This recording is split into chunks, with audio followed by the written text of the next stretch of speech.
You're scrolling through TikTok and you see her, Nova Blake. She's undiscovered, recording a raw vocal take in a dimly lit bedroom with a $50 mic and a dream. The caption says, "I wrote this after my breakup and I'm terrified to post it." It goes viral. Within 3 days, she's on the cover of New Pop Rising. Within 3 weeks, she's performing on The Tonight Show. You think, wow, what a lucky break.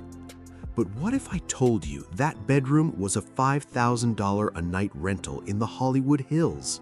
What if that budget microphone was actually a prop covering a $10,000 Neumann? And what if the breakup was a narrative written by a room of 6 middle-aged men in suits before Nova even had a TikTok account? Welcome to the world of the industry plant. Today, we're peeling back the curtain on how the music industry doesn't just find stars, it 3D prints them. By the end of this, you'll never look at a viral artist the same way again, and I'll show you the one dead giveaway that reveals who's real and who's a corporate project. We love a Cinderella story. We want to believe that talent is a meritocracy, that if you're good enough, the world will eventually find you. But here's the cold, hard truth from the desk of someone like Damon Cross, a fictionalized version of every high-level label exec. Organic is a marketing term, not a reality. In the 90s, labels used street teams to hand out CDs and create buzz. Today, they use digital street teams, hundreds of burner accounts and bot farms designed to make a song look like it's trending.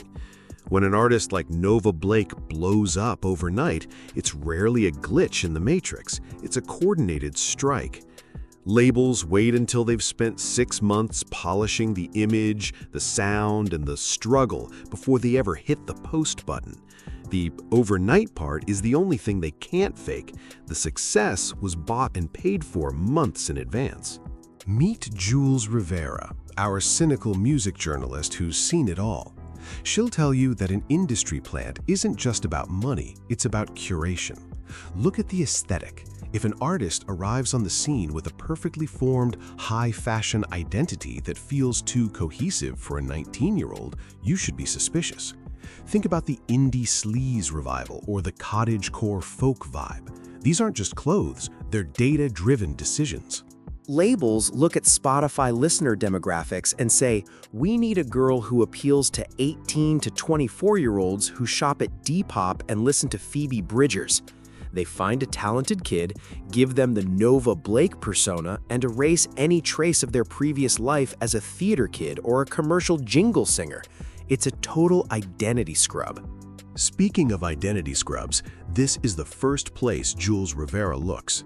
Before Nova Blake was the relatable queen of heartbreak, she was likely Sarah Thompson, a girl who's been training in vocal boot camps since she was 6. If you find an artist whose social media starts 3 months ago, but already has 500,000 followers and professionally shot BTS footage, you've found a plant.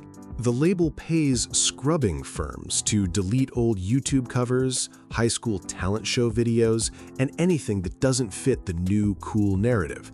They want you to believe the artist emerged fully formed from the head of Zeus, or more accurately, from the head of a marketing VP. But here is where it gets really interesting. Labels have realized that we, the audience, are getting smarter. We don't trust the glossy, high-budget music videos anymore. So what did they do? They started funding low-budget content.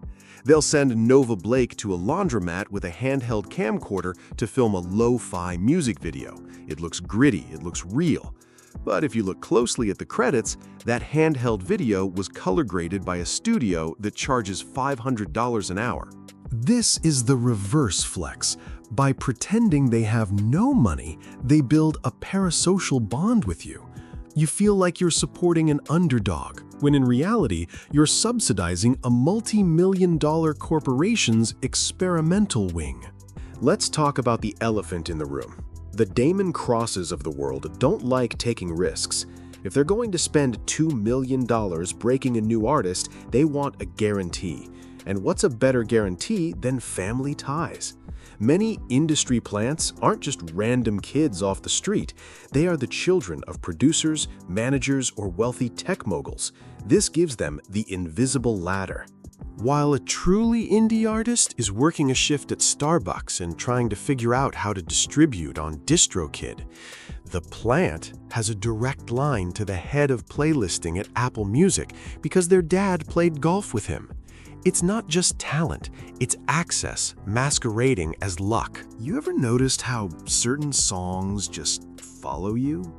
You finish a song by Harry Styles, and Spotify's autoplay immediately shuffles to Nova Blake. You switch to a chill vibes playlist, and there she is again. You go to a workout playlist.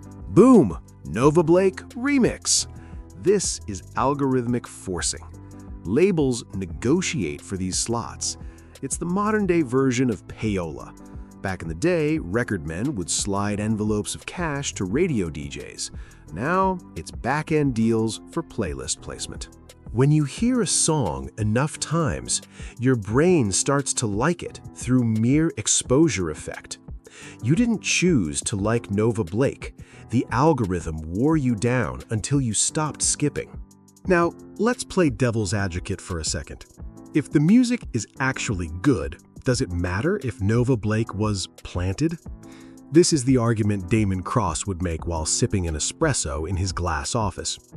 At the end of the day, the music industry is a business. Motown was essentially a star factory, and we got Stevie Wonder and Marvin Gaye out of it. The Spice Girls were put together via an audition in a trade magazine. The difference today is the deception. People don't mind being sold a product, but they hate being lied to about the authenticity of the creator. When the industry tries to sell us a self-made narrative that is provably false, it creates a trust deficit that hurts actual indie artists who are struggling to be heard. If Nova Blake is a plant, she's likely not sitting in a room alone with a guitar. She's in a writer's camp. This is where the label flies in 20 of the best songwriters in the world to a mansion in Malibu and tells them to write the next viral hit. Nova might contribute a line or two, or maybe just change a word to fit her vibe. But the heavy lifting is done by professionals who know exactly how to trigger your dopamine receptors. The industry calls this top-lining. It's the reason why every song on the top 40 starts sounding the same. They're all being written by the same 12 people using the same mathematical formulas for hook density. So, how do you protect your ears from the corporate machine? Look for the 3 Ps. 1. Pedigree. Do they have mysterious high-level connections? 2. Polished past. Is their internet history too clean to be true? 3. Placement. Are they getting massive opportunities before they even have a solid body of work? If an artist checks all 3 boxes, congratulations, you found a plant. They are the astroturf of the music world. They look like grass, they feel like grass, but if you dig an inch deep, you find plastic and concrete. At the end of the day, fame has always been a bit of a magic trick, but in the digital age, the smoke and mirrors have become the entire show. If you want to support artists who are actually building their careers from the ground up, look for the ones with the messy social media, the inconsistent lighting, and the sounds that don't fit perfectly into a pre-made Spotify category. If you enjoyed this deep dive into the dark side of the music industry, you'll definitely want to check out my video on how TikTok music is literally changing how songs are written. Don't forget to hit that subscribe button. It's the only way to make sure the algorithm actually shows you the truth.